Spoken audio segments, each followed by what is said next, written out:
எப்படியும் இந்த முறையும் பிஜேபி தாங்க. எப்பரா வந்து இவ்வளோ அடித்து சொல்கிற, ஸ்ட்ராங்காக சொல்கிற அப்படின்னு கேட்டிங்க அப்படின்னா, எப்படிங்க சரத்குமார் அவர்கள் பிஜேபி கூட கூட்டணி வைக்கல, கட்சியவே நினச்சிருக்காரு அப்படின்னா கண்டிப்பாக வந்து இந்த முறையும் வந்து பிஜேபி தாங்க ஆட்சி அமைக்கும் அப்படின்றதுல மாற்றுக்கருத்தே இல்லை. அந்த அளவுக்கு வந்து மிகப்பெரிய ஒரு கட்சி. அதுவும் வந்து பேச்சுவார்த்தைக்கு போன மனுஷன் அவங்களுடைய கொள்கைகளையும் கோட்பாடுகளையும் மோடியினுடைய செயல்பாடுகளையும் பார்த்து எனக்கு கட்சியே வேணாயா, நீங்கள் வச்சுக்கோங்க அப்படின்னு சொல்லி அந்த கட்சியே வந்து பிஜேபிகிட்ட கொடுத்துட்டு வந்துட்டாருங்க. அப்படிங்கும்போது பிஜேபி தான் இந்த முறை, அப்படிங்கும்போது இந்த முறை மோடி ஆட்சி அமைப்பாரா இல்லையா? கண்டிப்பாக இந்த முறை வந்து மோடி தாங்க ஆட்சி அமைக்க போகிறாரு அப்படின்றதுல மாற்றுக்கிறது கடுகளவு கூட கிடையாது. கழுட்டுவீங்கடா, என்னடா என்ன இன்னுமே எங்களை பைத்தியக்காரன்னு நினச்சிட்டு இருக்கீங்களடா அப்படின்ற மாதிரி தாங்க இருக்குது சரத்குமாரினுடைய இந்த சம்பவம். நாட்டாம தீர்ப்பை மாற்றி சொல்லுங்க அப்படின்னு சொல்லிட்டு அந்த கட்சியினுடைய நிர்வாகியிலே வந்து கதறுன்னு கதறி இருக்காங்க.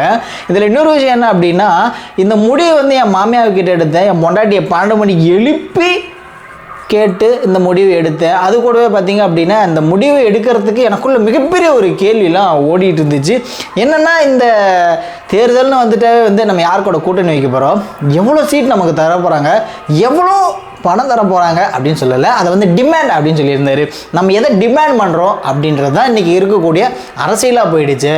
ஆனால் இதெல்லாம் நான் பண்ணணும்னு நான் வரல. அதனால் வந்து இந்த கட்சின்றது இது ஒரு எழுச்சியாக இருக்கணும், இந்த கட்சியினுடைய முடிவாக இருக்காமல் ஒரு புதிய என்ன சொல்லியிருக்காருப்பா, ஒரு எழுச்சியாக இருக்கணும், அதுவாக இருக்கணும், இதுவாக இருக்கணும் அப்படின்னு இதோ சொல்லியிருக்காப்புல.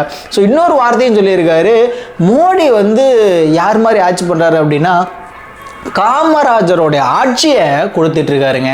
காமராஜர் மாதிரி வந்து மோடி அரசாட்சி பண்ணிகிட்டு இருக்காரு, ஆட்சி பண்ணிக்கிட்டு இருக்காரு அப்படின்னு சொன்னார். அதாவது காமராஜருடைய சமூகத்திலே பிறந்து காமராஜரை இந்த அளவுக்கு ஒரு மனுஷன் அவமானப்படுத்தியிருக்க முடியுமா அப்படின்னா அதுக்கு வாய்ப்பே இல்லை அப்படின்னு தான் சொல்லணும். அந்த அளவுக்கு வந்து யார் கூட கம்பேர் பண்ணுறீங்க அப்படின்ற மாதிரி தான் இருக்குது. இதுவும் ஒன்னாடா அப்படின்னு சூரி கேட்குற மாதிரி தான் இருக்குது. இவங்க சரத்குமார் சொன்ன அந்த பதில், ஏயா காமராஜர் எங்கே, இந்த மனுஷன் எங்கே, ஒரு நாளைக்கு திங்கிற சோத்துக்கு எத்தனை கோடி ரூபா செலவு பண்ணுறாங்க, போடுற கோட்டுக்கு எத்தனை கோடி ரூபா செலவு பண்ணுறாங்க, மேக்கப்புக்கு எத்தனை கோடி ரூபா செலவு பண்ணுறாங்க, விளம்பரத்துக்கு எத்தனை கோடி ரூபா செலவு பண்ணுறாங்க, இத்தனைக்கு போதாது டிஜிட்டல் இந்தியான்னு சொல்லி டிஜிட்டலில் ஊழல் பண்ண ஆரம்பிச்சிருக்காங்க. அதாவது எத்தனை பொதுத்துறை நிறுவனங்களை தனியாருக்கு அள்ளி தாரவாத்து கொடுத்துருக்காங்க, அவங்ககிட்ட இருந்து எவ்வளோ கட்சிக்கு நன்கொடை வாங்கினாங்க அப்படின்னு இப்போ எஸ்பிஐயால் அம்பலம் ஆகிட்டு இருக்கு. யாருக்கூடையா நீ கம்பேர் பண்ணுற, எதுக்கு இந்த கூப்பாடு நீ போடுற, கட்சி இணைக்கிற, சரி இணைச்சி விட்டு போ, ஏன்டா இந்த மனுஷன் கட்சி இணைக்கிறார் அப்படின்னு பார்த்தா அது ஒன்றுமே இல்லைங்க, பணிஞ்சுட்டார் படுத்தாட்டா அப்படின்ற மாதிரி. இதற்கான முக்கிய காரணம் என்ன அப்படின்னா, சரத்குமார் பெற்று வச்சிருக்காரு பார்த்தீங்களா ஒரு பொண்ணு, வரலட்சுமி சரத்குமார் ஆக்ட்ரஸ். அவங்க வந்து திடீர்னு அவங்களுக்கு NIA இந்த போதைப்பொருள் தடுப்பு முகமையாக அவங்ககிட்ட இருந்து ஒரு சம்மன் வந்திருக்கு. எதுக்காகன்னு பார்த்தா இந்த ஜாபர் சாதிக் போதைப்பொருள் அது லொட்டு லோசுக்கு சினிமா துறையில் தான் அதிகமான புழக்கம் அந்த போதைப்பொருள். அதனால் வரலட்சுமி சரத்குமாருக்கு NIAவிலேருந்து ஒரு சம்மன் வந்ததாக கூறப்படுகிறது. இது வந்த உடனே எப்படியா நம்ம நம்ம பிள்ளைய காப்பாற்றிடணுமையா அப்படின்றதுக்காக ஒட்டுமொத்த கட்சியுமே கொண்டு போய் அடமானம் வச்சுட்டார். ஒட்டுமொத்த கட்சி அப்படின்னா அந்த கட்சியில் இருந்தது ஒரே ஒரு மனுஷன் தாங்க. அவரும் பார்த்தீங்க அப்படின்னா அந்த கட்சி கொடியை கழட்டி போட்டு பிஜேபியினுடைய கட்சி கொடியை மாடிட்டார். அது ஒரு பெரிய ஒரு கட்சி. ஸோ அதை கொண்டு போய் இணைச்சி விட்டாராமா. இதன் அடிப்படையில் என்ன நமக்கு தெரிய வர விஷயம் என்ன அப்படின்னா, இதன் மூலமாக கட்சி இணைச்சதுக்கு ஒரே காரணம் NIAவினுடைய சம்மன், வரலட்சுமிக்கு வந்து அந்த சம்மன் தாங்க. அந்த சம்மன் தான் வந்து இவங்களுக்கும் அந்த தொடர்பு இருக்குமோ அப்படின்ற மாதிரி நமக்கு ஒரு சந்தேகத்தை ஏற்படுத்தியிருக்கு.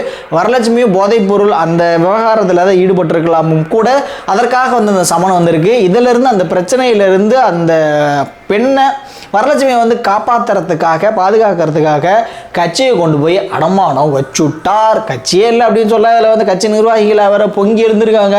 ஸோ பொண்டாட்டி கேட்டு தான் முடிவெடுப்பியா, நானும் பொண்டாட்டி கேட்டு முடிவெடுத்ததுன்னா நல்லா இருந்திருப்பேன் அப்படின்ற மாதிரி பொங்கிட்டு இருக்காங்க. அவங்க மொத்தத்தில் ஒரு மேட்டரே கிடையாது. சின்ராஸ் ஏற்கனவே கைடு பிடிக்க முடியாது.